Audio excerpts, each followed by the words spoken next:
All right. Assalamu alaikum, everyone. Welcome to yet another episode of Duckstories, brought to you by Telenor Velocity, global accelerator of Telenor Pakistan, along with our partners. This is a very special episode since we're doing this for the Global Entrepreneurship Week, which is this week, hosted by Global Entrepreneurship Network.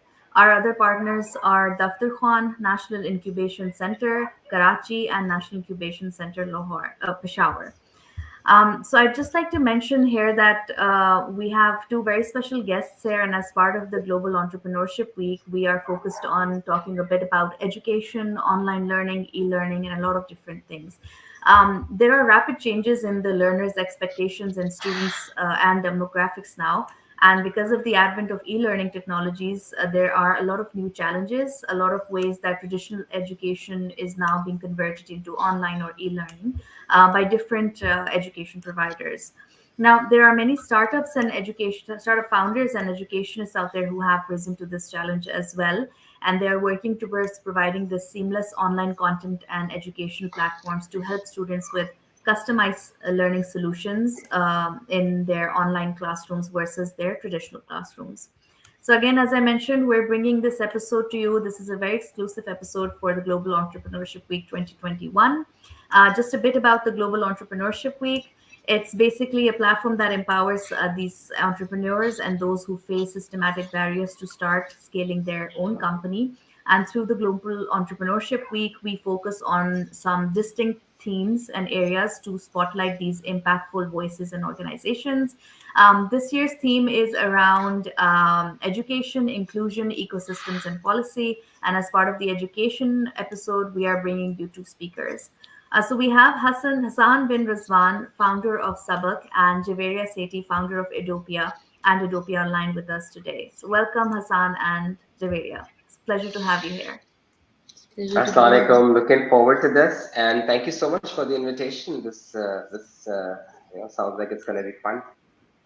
Thank you. It's a pleasure having you guys here. So, for those who don't know, Sabak is an award winning learning app for kids. And they use technology in education to provide children in Pakistan access to high quality educational content. On the other side, we have Edopia. So, Edopia Online is a platform where students can get alternate personalized learning.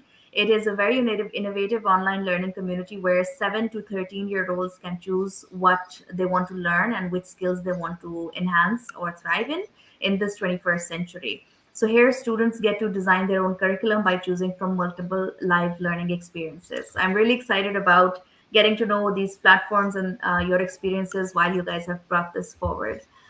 So, Javeria, I'm going to start with you. Just tell us a bit about your journey as an educationist, as a founder of Edopia, and then as well as Edopia Online.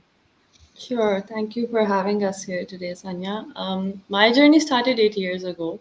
I was a fresh graduate. I had just recently graduated from LUMS, and I started a school called Edopia. And the idea behind that space was कि हमने education as we know it उसको question करना था. So we took all the constituents that make a traditional school, from like textbooks, fixed desks, school bells, uniform. You tell me, whatever like school को क्या क्या चीजें define करती हैं. We took all of them and we broke them apart, and we are like, okay, which ones of these do we want to keep, and which ones of these do we want to question? So this is what the journey has been like for us across all these years. Edopia is an alternate school. It's a democratic school, the only democratic school in the country right now where the children really have a lot of say in how they govern this place, and also in terms of what they learn and how they learn it. So taking this idea forward across all these years and building this culture of respecting the opinions and respecting the voice of the children, we ventured into the pandemic, and usi se Edopia Online was born out of it, and it was honestly just an adaptation of what we were doing at Edopia. But then we realized, online education or on-ground education, though both different realms hain, and they have to be looked at differently, which is why we came up with an online learning platform which is not like a school. It's very modular in nature. It is, again, very choice based. And like you have defined it perfectly, that it's a place where children can really design their own curriculums based on how, what fits in with their choices and what fits in with their interests. And It's something that we're still working with. It's very new. But along the way, I think we're learning a lot from the parent community, from the students who are joining us, and hopefully, we're going to scale it from here. Thank you, Jaweria.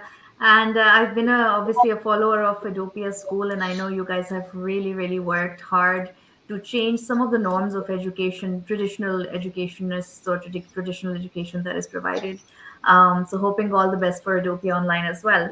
Hassan, over to you. So, I would love to know.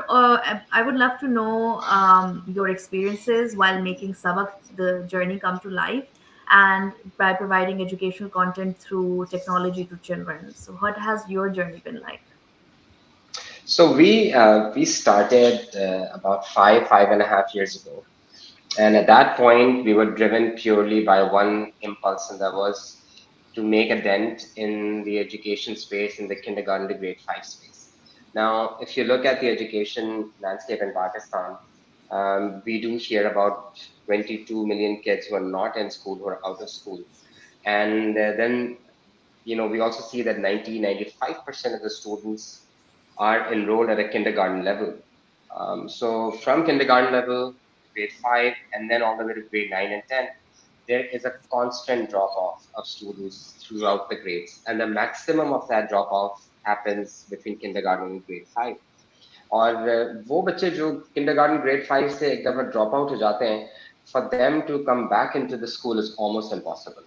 And those are those 2.25 crore बच्चे जिनकी हर जगह बात होती है कि ये second chance students हैं, how do we bring them back, what can we do? So we felt that it is important to identify some technology solution that would work at scale. And in that journey, we tried to first improve the learning outcomes of students that are currently in low income schools. That would include private schools, non-profit schools, government schools. और इस पूरे process में we developed fun and engaging, story-based, cartoon-based animated lessons that are purely concept-based. So they help students to understand the basic and fundamental concepts of math, which are typically difficult for any particular teacher to explain or teach in the right way. और जिसकी वजह से बच्चों की foundation बड़ी week होती है. जब फाउंडेशन वीक होती है तो they are not able to perform at a higher grade level 4, 5 and 6, जहां पे जाके उनकी एंगेजमेंट डिमिनिश होना शुरू हो जाती है. They feel less interested in the lessons and they feel they just don't belong in the classroom. So we wanted to build that capacity early on, so there is a stronger foundation and those kids could be given a better opportunity, and they have more choices as they move forward in their school career. So last 5, 6 years, we've developed a lot of very customized products with a lot of our partners. We've worked with governments, both provincial and federal governments, and also with nonprofit schools and private schools. And almost over 2,000 schools have been using our learning solution and the content that we produced.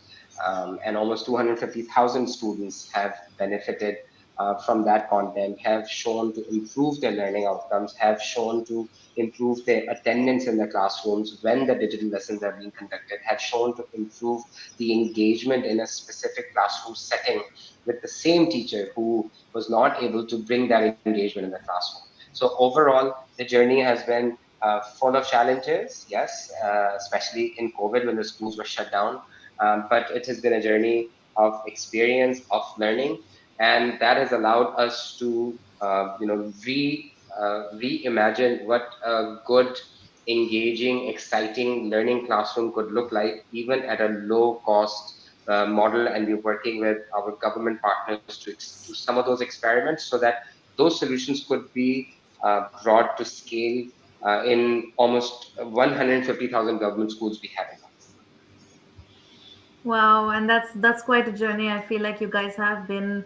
I'm sure it must have been a roller coaster as well. But you started talking about some of the things that I'm really excited to listen to regarding shifting to the online journey and how it is.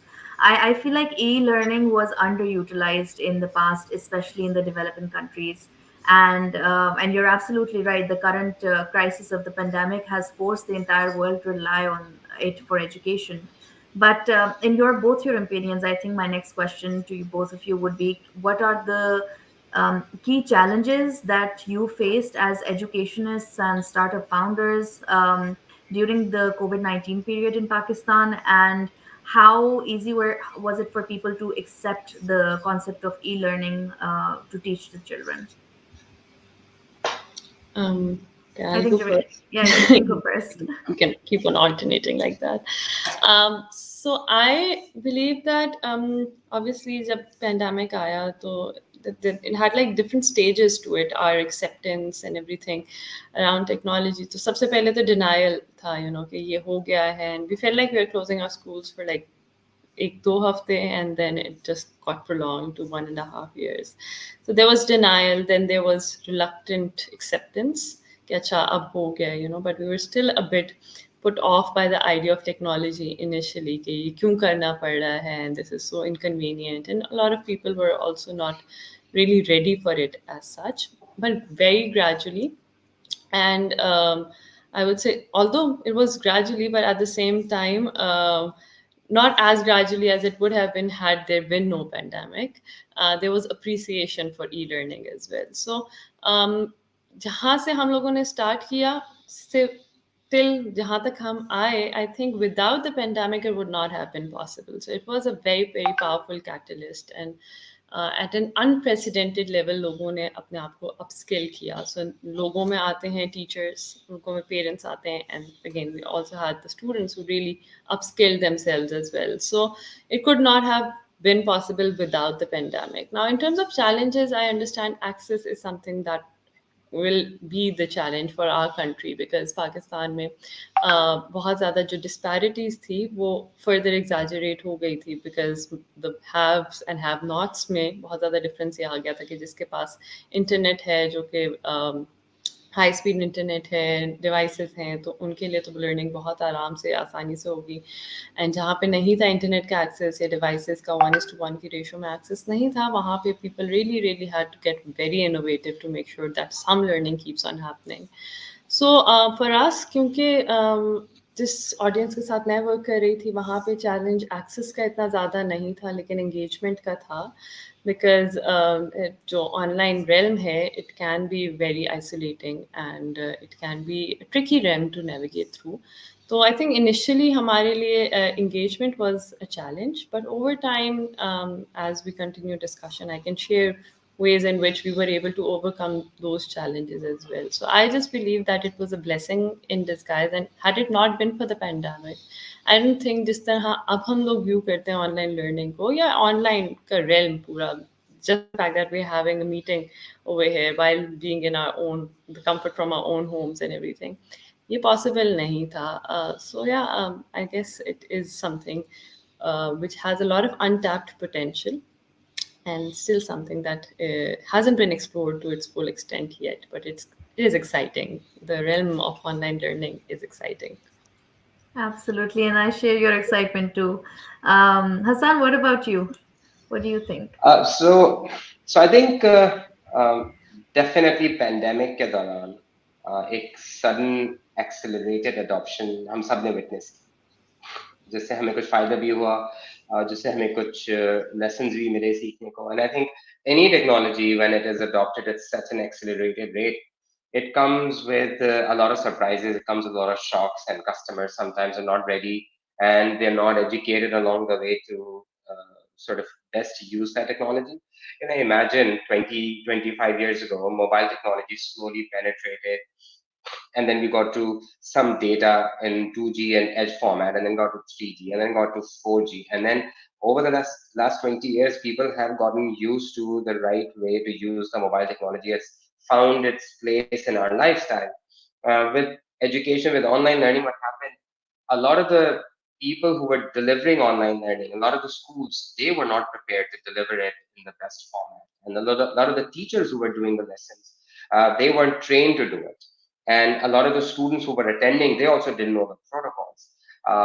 Whether you can run an online class for a grade 1 student, kindergarten student, grade 3 student, with 25 students, some with camera on, some with camera off.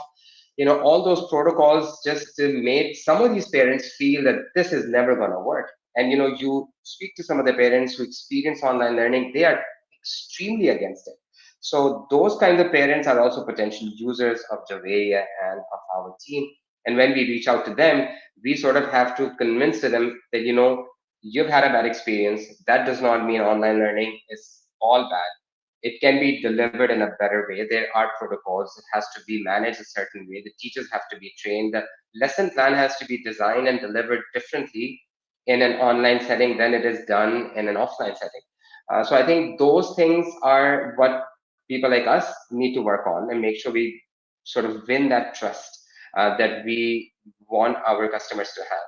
And I think that trust, whoever comes with a solution that delivers better experience, that delivers that trust, and is able to convince its user base that online learning can deliver on the promised outcomes, I think those solutions would be scalable and also successful going forward.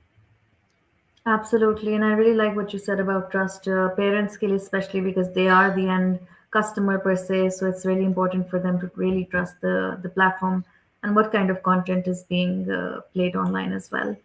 Javeria, in your opinion, so you've been an educationist for a very long time, and then obviously you had to shift from the traditional form to online learning during the pandemic as well. Um, just want to ask you, what is your opinion? How do you evaluate? And आपने actually बोला भी कि in terms of engagement, you were really able to get students engaged online. So in terms of engagement, how do you evaluate that engagement in this form of activity? And what are the challenges some of your teachers might have faced during these e-learning lessons? Sanya, something that really kind of worked with for me is कि जब pandemic start हुआ है उसी के साथ I started my master's program, and I started it at Harvard, and we are the only online batch for Harvard in the history of the university, because इससे पहले भी और इसके बाद भी they're not doing any masters जो कि इस तरह online होगा जिस तरह का हमारा था. The entire experience, the entire batch shifted online, and we were from 66 different countries.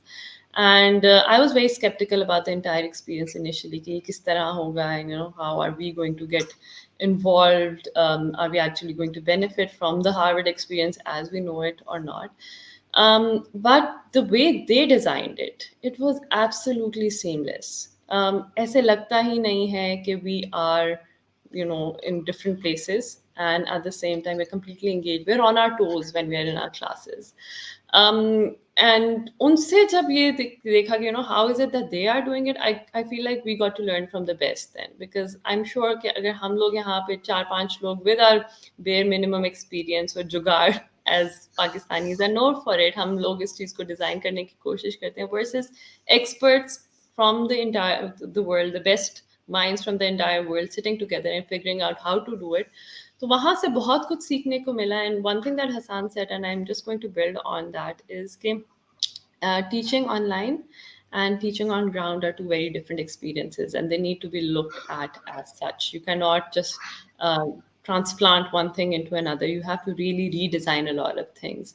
So choti choti cheezein hoti thi, like how to use breakout rooms, how to use note catchers, how to still work with big numbers in the same space without people feeling alienated. मतलब lecture में तो anyway people doze off very easily even if it is happening in a classroom. But imagine a lecture taking place in a 2-hour online class.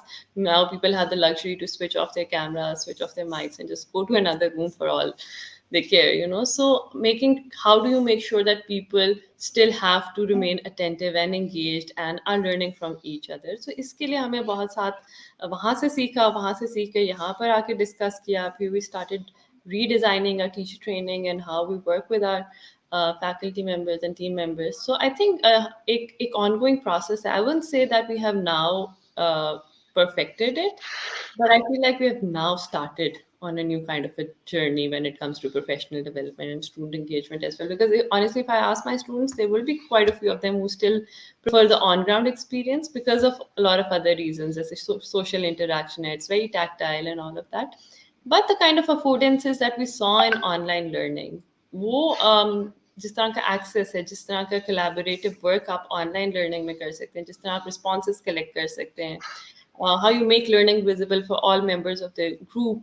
That's kind of hard to do in on ground learning. So जो नई affordances हैं उससे हम लोगों को इतनी आदत हो गई थी by the time that we shifted back, that the school looks very different for us on campus now as well. It has a very different feel to it. And now that we have ventured into Edopia Online, which is not a school but a platform, which is going to be modular in nature, and उसमें project based learning and further tools को हम or for explore करें, we're trying to make sure that every child has a unique learning pathway and not everyone is studying the same thing at the same time or solving the same problems at the same time. I just feel like, there's so much more that still needs to be explored to really make use of what we have with us now. That's true. And आपने अभी just you just mentioned it just made me think of a follow up questions. आपने कहा कि there are obviously some students जो कि accept करते हैं, invite करते हैं online learning, and some people are not. Some students are not. So what are some of these factors that influence the acceptance and use of technology amongst the students? Like why are they keen towards going for online learning? I think it is going to be based on a range of factors. Like the personality, disposition itself is one thing. Like some people prefer being home and learning, and this as an मैं एक adult हूँ, and I honestly prefer this kind of a learning model over going to a campus and studying because it saves me time. I'm also a working professional, and I need to be in a lot of places at a lot of different times, so it's easy for me to exit one room and enter one room very quickly.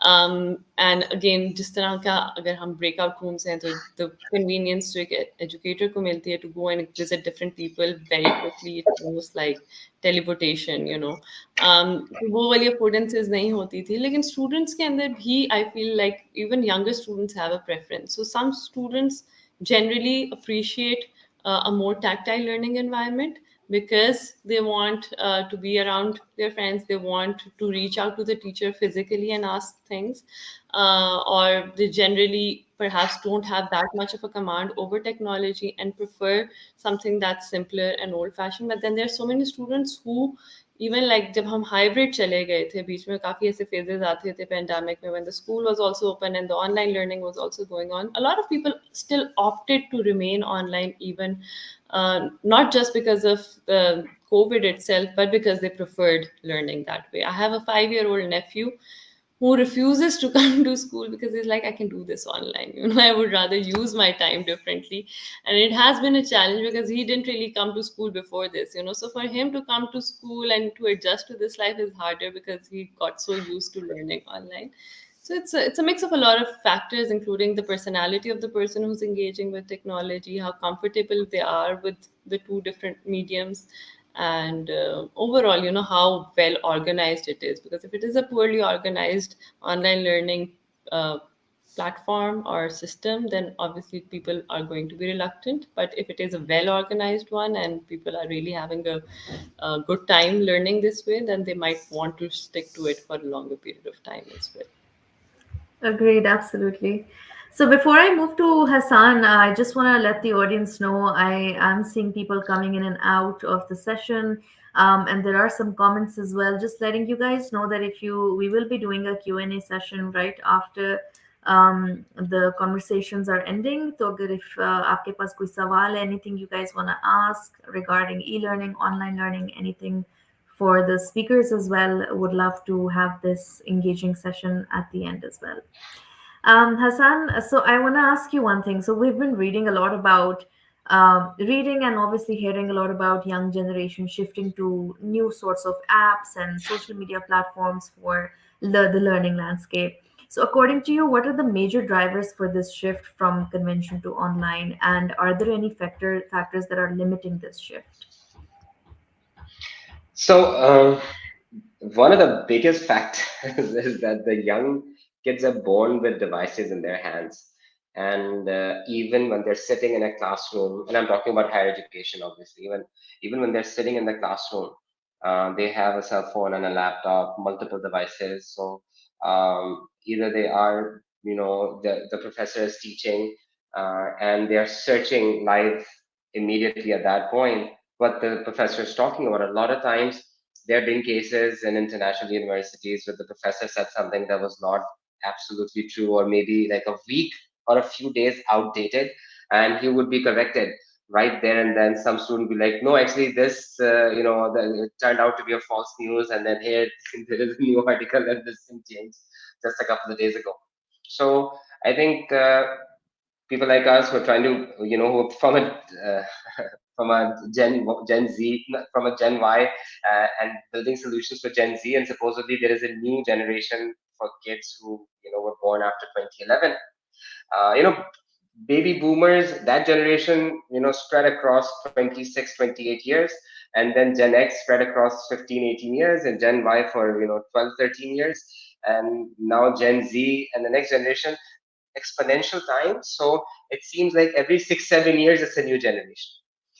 And I have a personal experience. I'm a part-time teacher myself. And some of my students, I wanted to create a community so that we could coordinate. And then from my own mindset, I was suggesting that we could use Gmail, because that was sort of the official format in the community. And they said, what Gmail? We don't use Gmail. We don't use, Gmail for chat. We use Discord. And I was like, what is what is Discord? They're like, sir, don't worry about it. We'll create a community. We'll set up the channels. We'll do all of that. And then that's where we are. So instead of inviting them to your space, I think it's very important to understand, where are the kids hanging out? What apps are they using? How are they communicating to each other? And whoever is creating that educational learning environment, if you go to where they are, they would be more welcoming, because these kids are born with lots and lots of choices. And what choices do, I mean, there's a good side of having choices, meaning freedom, but there's a bad choice of having choices. Is if you have a lot of choices, it creates this disillusion of having too many choices, and gives you anxiety. There's been so much research about having too many options. You can't really decide. 20 years ago, we had one TV channel. We all would watch the shittiest show on earth, but now we have 5 streaming services, new content coming out, and then our list of things we want to watch just keeps increasing. We never got to watch anything. So these kids are in their own space. They are constantly distracted. They live with this idea that multitasking works, and there is plenty of evidence that it doesn't work in many cases. I mean, it works in medial tasks, but if you want to build a space rocket, then you can be doing multitasking. So for these kids, I think it's important to understand what channels, what communities, what spaces they occupy, and find those channels, connect with them, and that's where the learning will happen for them. Some of the solution providers are doing it. In India, there is a lot of innovation over the last 1.5 years, where recorded lectures are no longer a hit. What's happening now is they're really trying to innovate the online learning experience.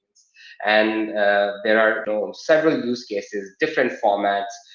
One teacher to a large class of 800, 1,000 students. One teacher to a small class of 6 or 10. Two teachers with one student in an online environment. There are two teachers for one student. One teacher is purely teaching. The other teacher is sort of moderating the environment, looking at is the child sort of responding to the questions or not. Sometimes the two teachers engage in a conversation with each other, create more of a dialogue-like scenario for the child. And those are obviously high-priced, very premium classes. But the idea is that online, the way we imagine it to be, like there's somebody who's sort of delivering a lecture, looking at the screen, or maybe sharing their screen, and a talking head in the bottom right corner. I think those experiences will be sort of reimagined several times over by innovators in this space. And a good online learning experience will be the one where every student feels engaged. And I like the word that Jaweria used. She said that online environments are naturally very isolating. So you really have to make a lot of effort to make sure that students feel they're part of it.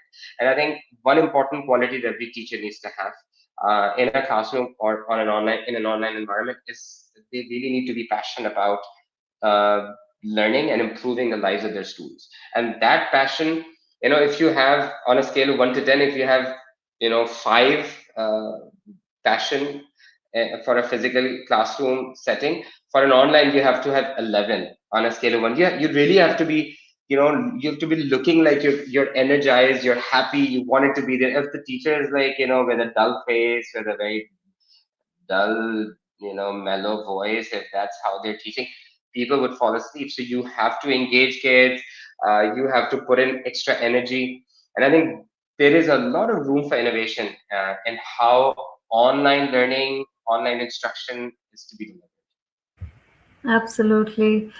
I think that leads me to my next question to both of you. And this is again, I like you mentioned, Hassan, that you do teaching part time as well. I know many people in my circle, my family, as well as friends who are teaching as well.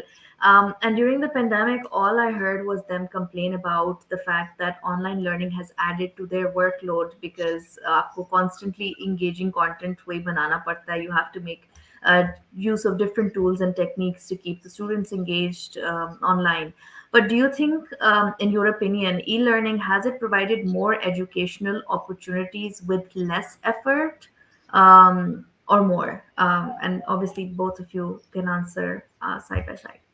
I'll just quickly add to what Hassan said because this was very interesting. Because I had a Discord experience as well just yesterday. We wanted to set up a community, an online learning community management software school, mein, and everyone just wanted Discord. So I think it's very important to be in those spaces.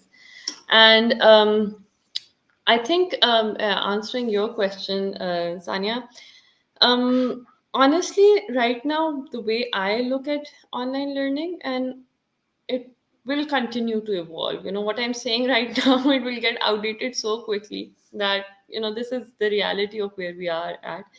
It is now not, and since my expertise or the area that I work with is live learning, so it is always going to be a teacher and a student engaging in a space through live interaction. We don't do content creation as such, so we are more like people who orchestrate experiences. So uske andar I do feel कि online learning में the kind of resources that we have now access to, we have to kind of move away from content creation to making the best use of those resources and creating those experiences in ways jahan par the children can really use that material and use each other as well as they learn.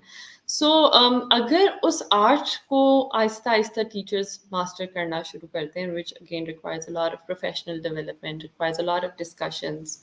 So they really can make use of the online resources and save their energy and save their effort, and let people learn from each other if they design a good enough experience.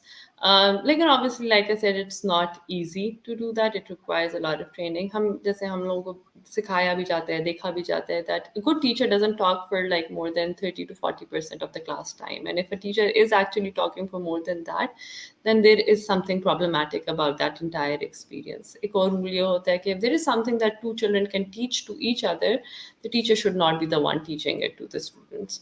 So it's all about orchestrating those experiences which can save your time. I had a teacher in one of my courses. Uh, वो खुद obviously online में you are sitting in one place, but literally she was sitting in one place, and हम लोग 2 घंटे के लिए we're constantly breakout rooms shift हो रहे हैं, नया prompt आ रहा है, something to think about, something to read, something to view, while the teacher was sitting very peacefully. She wasn't running around, and she said that, Rhonda Bondi, she said, this is how my physical classes are also designed, that I stay in one place, I do a lot of looking and listening, and I create experiences where people talk to each other. So this is one thing that again is going to be very interesting, and for teachers to explore further how to create these experiences. And again, we're venturing into a world.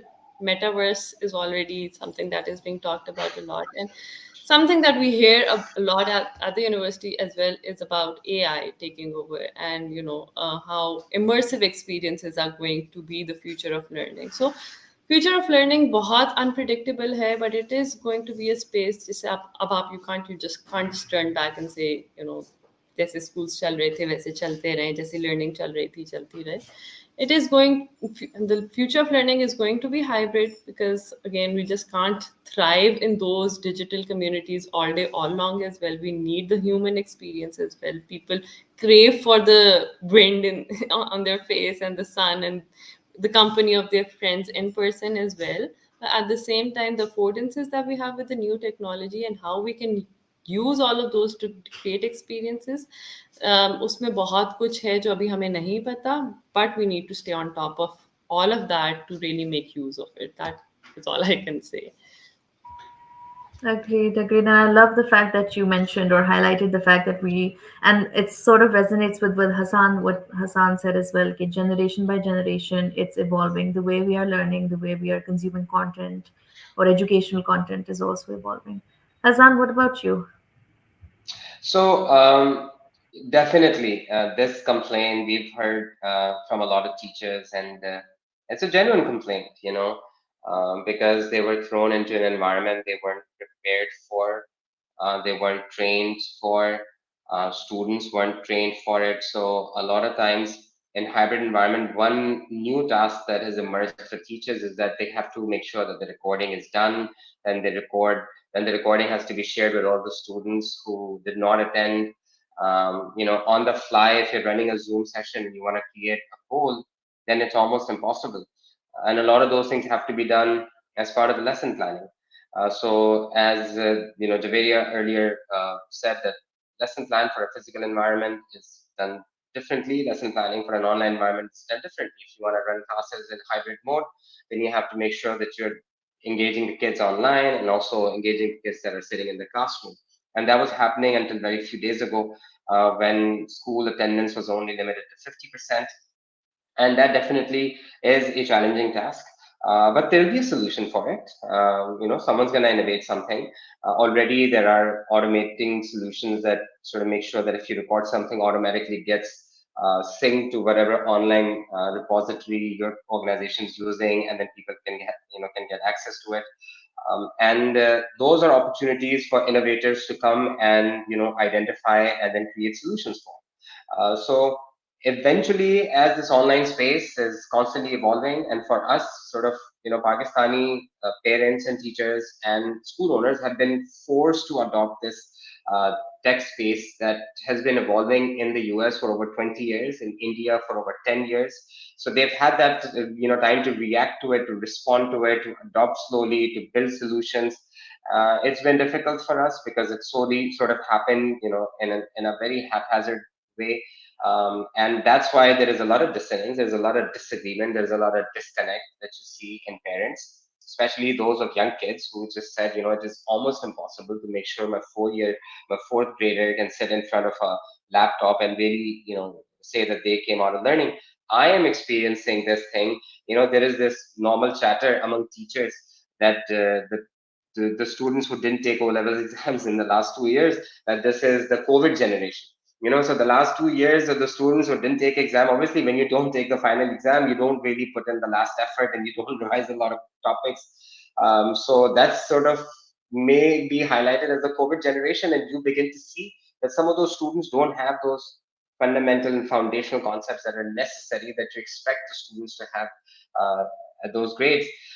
And eventually, teachers would have a lot of that prep done for them by the academic department, or they would have had to do it during the summertime.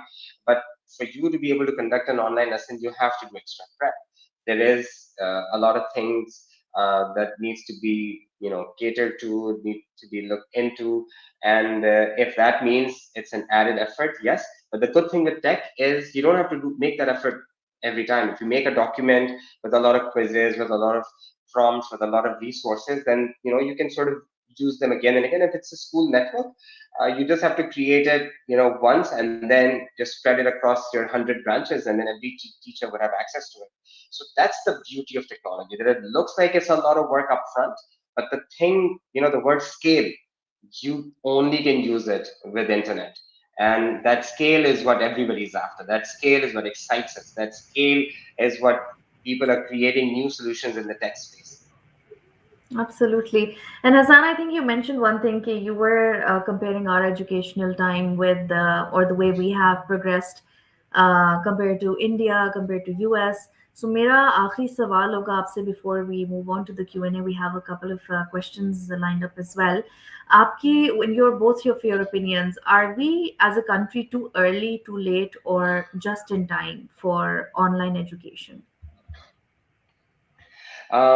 So very very good question, and definitely before COVID, the fact we started 6 years ago, 5.5 years ago, and we had to sort of convince school owners that blended learning is really going to help and change their learning environment. This is something really exciting for you. So it seemed like we were too early. We were too early to bring a solution to the market that there was no awareness for. And COVID happened, and suddenly it happened in such a rush. There is a lot of backlash, and there is a lot of negative sentiment in the market about online learning and online possibilities that it seems like, oh my God, it was a bit too rushed. So I think the timing is about right.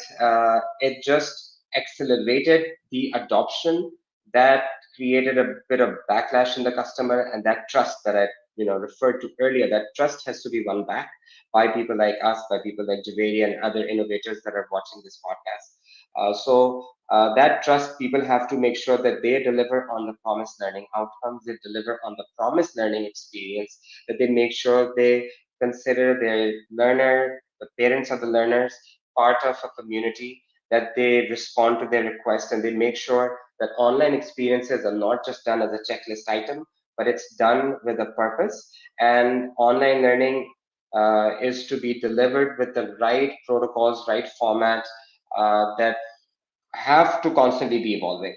So I think if you compare where we are with India in terms of adoption, in India there are already 100 million plus students are connected online. In Pakistan there is maybe one application, a learning solution that can claim that they have more than 1 million users. So that's, if you just add everybody else, maybe a collective 2 million users. So that's like 50x on where Pakistan is. And in terms of 4G adoption, we are about the same rate. In terms of any other technology, we are about at the same rate with India. But in edtech, I think we are maybe 7 to 8 years, at least until COVID happened, we were maybe 10 years behind. But now maybe next 3 4 years will be very crucial if innovators bring solutions that are that deliver on the promised outcomes, that deliver on the promised experience. I think the adoption could be like wildfire. Absolutely. And Javeria, what about you before we just move to the Q&A? What do you think? I just believe that Hassan was very eloquent in summarizing all that needs to be said about this. I think we're almost just in time because I feel like overall the world is right now a little bit, they're struggling, they're hopeful, there's optimism. There's a lot around e-learning, and I don't think हम बहुत behind हैं. हाँ, we are behind in access, and that's something that I wish can be improved. But beyond access, I think बहुत सारी ऐसी opportunities हैं जो unlock होना शुरू हो जाएंगी. So we are almost just in time for it. We're really मतलब बहुत सारी ऐसी चीज़ें होती हैं जिसमें पाकिस्तान बहुत पीछे होता है, बहुत दूर होता है, लेकिन आई डू फील कि अभी पूरी दुनिया ही इस पूरे डायलेमा के साथ स्ट्रगल कर रही है और इसमें से they are trying to make the Absolutely. Most out of it. Absolutely. And I think we'll move to we have a couple of questions. The first one is not directed to anyone in particular. So maybe you both can answer. It's from Amna Sheikh, and she says, is online education, e-teaching, e-learning, and e-examination effective in secondary, tertiary, and higher education?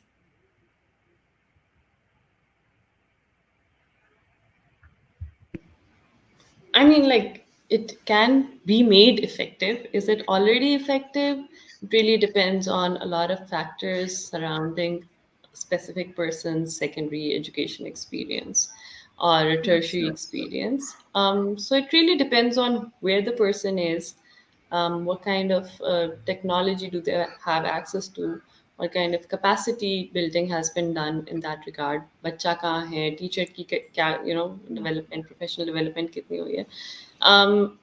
In the most ideal scenario, it is extremely effective. But obviously, if they are marked with constraints, then it is something that is going to be a challenge. So I guess it is going to be very context dependent. But yes, really amazing things can be done with education in secondary, tertiary, higher education as well, if Yeah, the resources are there for it. yeah. Just I like you I said feel about your own Harvard experience. Yeah, Like I feel, because obviously it has been designed really, really well. So I would not exchange it for a non-campus experience now, yeah, because I was able to meet people, interact with them, build, live, be in a community without being there, without leaving my work, without leaving my family. I would not give it up for anything now. But then that was the most ideal, so to be in the most for ideal you at that circumstance. time. Exactly. Yeah. Hassan, what about you? so anybody who feels that technology or learning through technology can only be effective in secondary and tertiary learning need to just give a little mobile phone, turn YouTube on to a 1.5-year-old, and and see what happens in a couple of months. So I think digital experience is not is not limited to any particular age. We used to feel that okay, people who are of a certain age, our parents or grandparents, okay, it's going to be super difficult for them to learn technology. But now all of us or all of our elders are very comfortable with Facebook, with Twitter, with YouTube, and I think what these tech developers did, they started to understand that that was a problem, and they continue to make things more and more simple. And I think वो कहते हैं ना कि वो वक्त दूर नहीं जहाँ पे आपके पास mobile phone is just going to be you wouldn't need to pick any app. You would just very conveniently, although it's like practically possible today, but we don't do it that frequently. You just voice command. You just say, okay, that's what I want to do, and then can you do it, Jarvis? Can you play my favorite song? So those experiences will definitely be shaped over the next few years. Kids learn from games. They learn from and then you'd be surprised. You talk to a kid who is 7, 8 year old, they know more about Japanese culture because they watch anime than you could ever learn by reading 10 books. I think we also have to understand what learning really is, and क्या learning वही है जो आपके curriculum के strict learning outcomes के against है, या learning just learning to be an individual who could feel connected with the global culture, and I think that's also very important. A lot of good games actually provide that experience. Roblox एक बड़ा मशहूर game है, Minecraft game है जिसमें बच्चे they are the creators of experiences themselves. 10-12 साल के बच्चे are actually feeling so empowered that they are creating experiences for other kids, creating learning experiences and games. So हमें I think नहीं भूलना चाहिए कि जो बच्चे हैं वो उतने ही participant हैं of this digital experience. Yes, there is something to be said about not giving a cell phone with a phone to a young kid. You have to wait till 13, 14, 15, जो भी safe age है. Digital environment की safety की precaution लेना बहुत जरूरी है parents के लिए. But और screen time एक अपना factor है. Up to a certain age, a certain number of minutes से ज्यादा नहीं दिखाना चाहिए. बट आई थिंक हमें ये नहीं देखना चाहिए कि हम प्रिविलेज हैं, 8 साल के हो गए तो हम प्रिविलेज हैं for digital spaces. I think 0 to 80, 90, 100 सबका इक्वल स्टेक है on on the online space. सबके लिए एक्सपीरियंसेस डिजाइन हो रहे हैं, and if you're an innovator, find that space that nobody else is looking at. If everybody is looking at 9, 10, 11, 12 an exam prep, then that means everything else is open for you to build a solution for. agreed, absolutely. आपके लिए एक और सवाल है Hasan. Fatima Rais is asking, what kind of educational content is the most watched on Sabaq? So that's an interesting question. because we produce content for math, science, English, and Urdu. And our most watched content is this series that we produced with a character called Munnu. And it's a 34 episode series. Each episode is about one letter. It's a short 3 to 4 minute video where this character is talking to this teacher who tells him about a particular letter and then shape उसकी कैसे है, लिखना उसको कैसे है, वो word के साथ जुड़ता कैसे है, और वो मजे मजे के जोक्स करता है, वो थोड़ी सी मस्ती करता है. And we became so popular. We'll put it up on YouTube, and then it has millions of views. It got so popular that it was picked up by the federal ministry last year for the teleschool transmission, and it's been airing since last year. Several of our partner schools have sort of taken that content from YouTube and put it up on their school repository. And another important thing about that content is that Urdu बच्चों को पढ़ाना बहुत मुश्किल है. Because Urdu एक बहुत मुश्किल जबान है in terms of the script. Urdu बोलना बड़ा आसान है क्योंकि हम तो बोलते हैं, मगर जबान जो पढ़ने के लिए उर्दू बड़ी डिफिकल्ट लैंग्वेज है, बिकॉज एक एक लेटर की तीन तीन शेप्स हैं. इंग्लिश में फिर भी एक ही शेप है, अगर आप कैपिटल लेटर्स की बात करें, मे भी दो शेप्स हैं, पर वो शेप वही रहती है, ए जैसा ही रहता है, वो मिल के कुछ और नहीं बन जाता. मगर बे जो है वो जब लेटर वर्ड के स्टार्ट में आता है तो छोटा हो जाता है, एंड में आता है तो बड़ा हो जाता है. सो वो चीजें एड्रेस करता है ये कंटेंट, तो जिसकी वजह से इसकी काफी पॉपुलर. Okay. And आपके लिए जवेरिया आखिरी सवाल है. So Sherbano is asking, and I'm guessing Sherbano would be a mother, which is why she's asking for her child. So she's asking, you are working in the traditional classroom learning and also online. What do you think is the best form of learning for a child between 6 to 10 years of age? Best form of learning, as in between the traditional and the online. Yes. Again, For this between a 6 to 10 years of age child.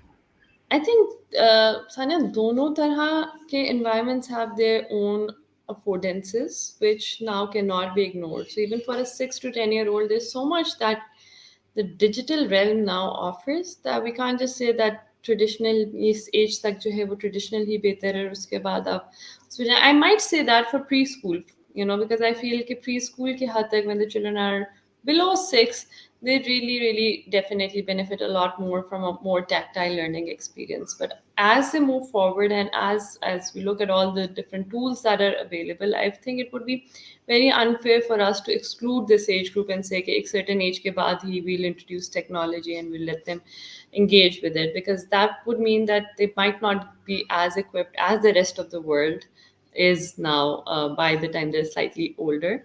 So I think again, it is going to depend on the preference of the child, the preference of the family. What is it that they're looking for? If they're looking for a more modular experience, then online offers a lot more alternatives than what a traditional school is going to offer, because traditional school mein everyone learns the same thing at the same time at the same pace, and that might not work for some of the children. So again, एक family की अपनी preference के हद तक limited होगा ये. Though just to summarize what a good learning experience is all about, उसमें content plays a role, उसमें autonomy plays a role, competence of the child plays a role, but सबसे ज़्यादा जो important चीज़ होती है if it is a life learning experience is the disposition that the teacher brings to the class. So एक traditional experience में भी if the teacher is really really into it, the experience can become really magical. And same goes for the online realm as well. I've had a teacher who would dance on Zoom. She wouldn't take her classes while sitting. She took all of her classes standing. The course was called Education on the Move, and it was questioning the way we teach students and how we're only teaching the brain and not to the body. So we expect children to be sitting in a certain way, looking at the screen or the paper, being extremely focused. और उसी को हम equate करते हैं good learning से.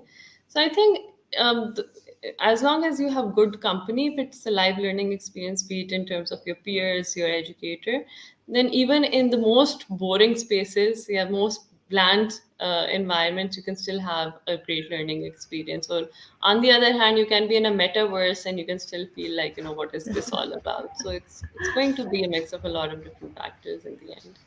Well said, Jaweria. I think we're going to close our session. Any parting words, any sort of message you want to give out to parents, children, anything that you guys want to say before we close the session? Hassan, maybe you can go first. So I think parents, those who experienced or those who had a poor experience of seeing their kids not being engaged in online learning, I think I would just like to tell them that that was because it was all rushed. It was a rushed job. We all didn't get to prepare for it, and give us a couple of years. Trust me, it's going to be better. And for all the innovators who are trying to build the next big startup in that space, I would like to invite you, if you're thinking at any other space like fintech or e-commerce, I think leave that space to other people, thousands of people looking at it. Education is where you can build a solution not just for Pakistan but for the international market. And just look at what's happening in our neighboring country. India is on a mission to do to the world what they're saying China did in the 90s and 2000s in the manufacturing space. They're saying that we will make everybody become jobless in every country. We will teach the world online. And I think if they can have such a big dream, we have just the same amount of talent and capacity.